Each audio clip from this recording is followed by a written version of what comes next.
Hi dears, in our chapter 2, we are discussing about the Bros tsunami. In last week, we have seen about the story of 5 characters and their family members, how they struggled by tsunami waves on 26th December 2004 in this lesson.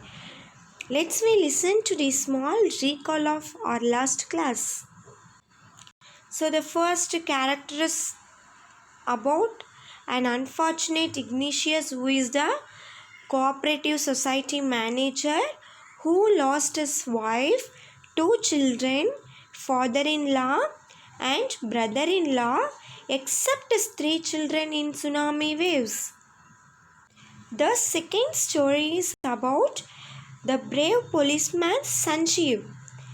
He saved his wife and baby daughter, but when he tried to save the wife of John, he couldn't save her, and he too swept away with her into the tsunami waves. The third story is about the fortunate Meghna, who was swept away along with her parents and 77 other people after 2 days of floating in the water on a wooden door.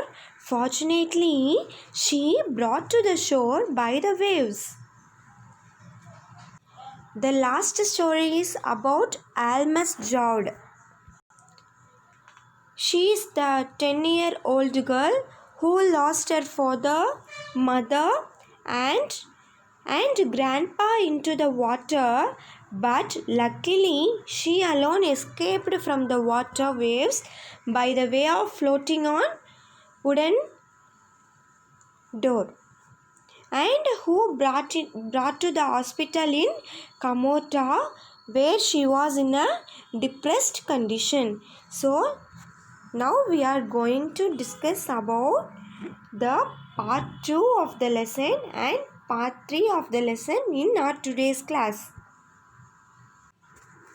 Let's look at the text here, dears. Tilly Smith, a British schoolgirl, was able to save many lives when the tsunami struck Phuket Beach in Thailand. Though she has won a number of awards, her parents have not allowed their daughter to be interviewed on television and made into a heroine. Why do you think they took that decision?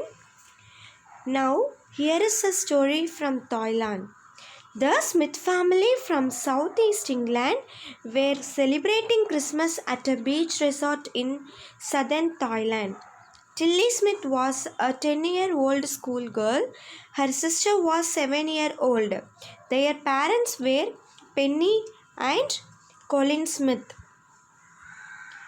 It was December 2004.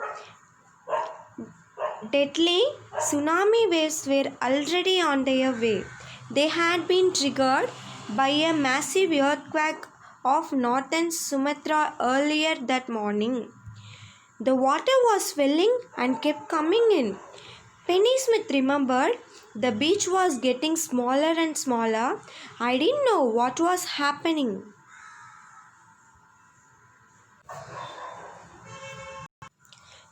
So this story belongs to Tilly's family from Thailand.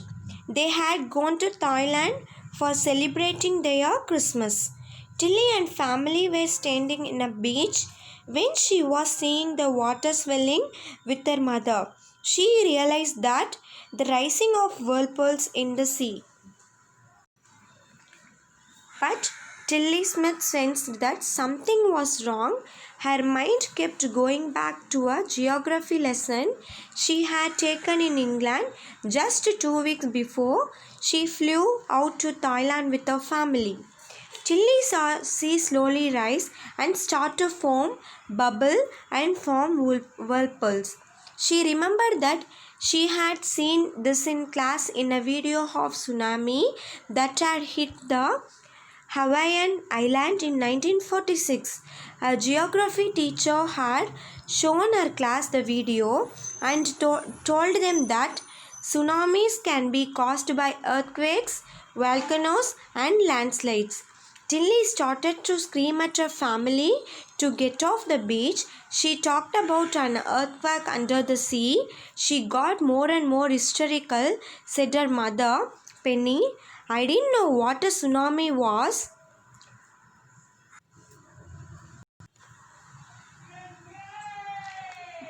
But seeing my daughter so frightened, I thought something serious must be going on. Tilly's parents took her and sister away from the beach to the swimming pool at the hotel. A number of other tourists also left the beach with them. Then it was as if the entire sea had come out after them. I was screaming, "Run!" The family took refuge in the third floor of the hotel. The building withstood the surge of 3 tsunami waves. If they had stayed on the beach, they would not have been alive. The Smiths later met other tourists who had lost entire families. Thanks to Tilly and a geography lesson they had been fervent.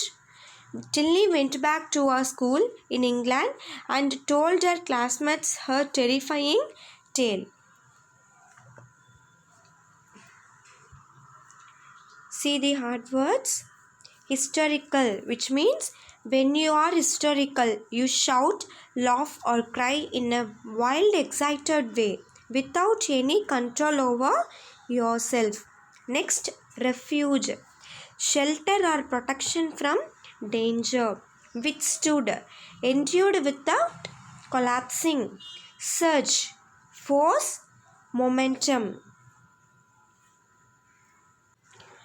So when Tilly Smith remembered the video of tsunami, which a geography teacher in her class 2 weeks before she taught, she understood that seemed sigh of tsunami there.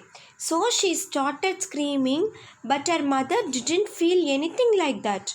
However, she hoped her daughter must be right. She and some other people, those who were along with them in a beach, ran away from there and went to the top of floors to the hotels, and the top of floors they have seen the tsunami waves, but they were rescued from the waves. So Tilly's application of a geography lesson was saved many people's life into their family members. So our subjects, whatever we are learning from our school, that is very useful for our everyday life. So we have to apply it for our everyday happenings in our life. Okay. Let's look at the text of part 3 of tsunami lesson. Look carefully at the picture of the boy and his dog and try to describe the things that you see. Using just words and phrases, either our teacher or one of the students can write down the words and phrases on the blackboard. This is how you can start. Calm, blue sea, ruin huts. By seeing the picture, you can write any phrases related to this boy and that surrounding. Okay. It is just like an activity. See this text. Before the giant waves slammed into the coast in India and Sri Lanka, wild and domestic animals seemed to know what was about to happen. They fled to safety. According to eyewitness accounts, elephants screamed and ran for higher ground. Dogs refused to go outdoors. Flamingos abandoned their low-lying breeding areas, and zoo animals rushed into their shelters and could not be enticed to come back out. Many people believe that animal possess a sixth sense and know when the earth is going to shake. Some experts believe that animals' more acute hearing helps them to hear or feel the earth's vibration. Then they can sense an approaching disaster long before humans realize what's going on. We cannot be sure whether animals have a sixth sense or not, but the fact is that giant waves that rolled through the Indian Ocean killed more than 1,50,000 people in a dozen countries, but not many animals have been reported dead. Along India's Kudalur coast, where thousands of people perished, buffaloes, goats, and dogs were found unharmed. The Yala National Park in Sri Lanka is home to a variety of animals, including elephants, leopards, and 130 species of birds. 60 visitors were washed away from Patanjala beach inside the park, but no animal carcasses were found, except for two water buffaloes. About an hour before the tsunami hit, people at Yala National Park had observed three elephants running away from the Patanjala beach. A Sri Lankan gentleman who lives on the coast near Gali said his two dogs who would not go for their daily run on the beach. They are usually excited to go on this outing, he said, but on the day they refused to go and most probably saved his life. Some people believed that animal possesses sixth sense because tsunami killed 1,50,000 people, but very few animals only had died. How? Because they have the sense of observing the natural disasters and calamities. For example, in Yala National Park in Sri Lanka, 60 visitors were washed away, but only two animals are died. Only two buffaloes are died on that day. And same there, three elephants were ran away from the beach before 2 hours the tsunami hit.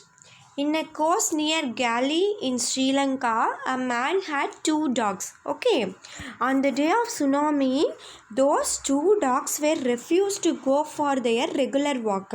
So, from these examples, we could understand that animals have sense to observe natural calamities. So tsunami hits lots of destruction, isn't it? On the day of 26th December on 2004, it had destroyed many humans' life except few animals, isn't it?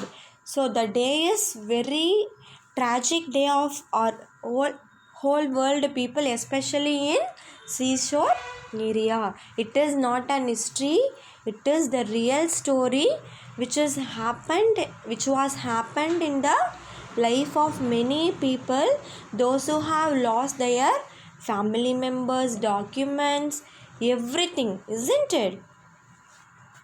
Thank you, dears.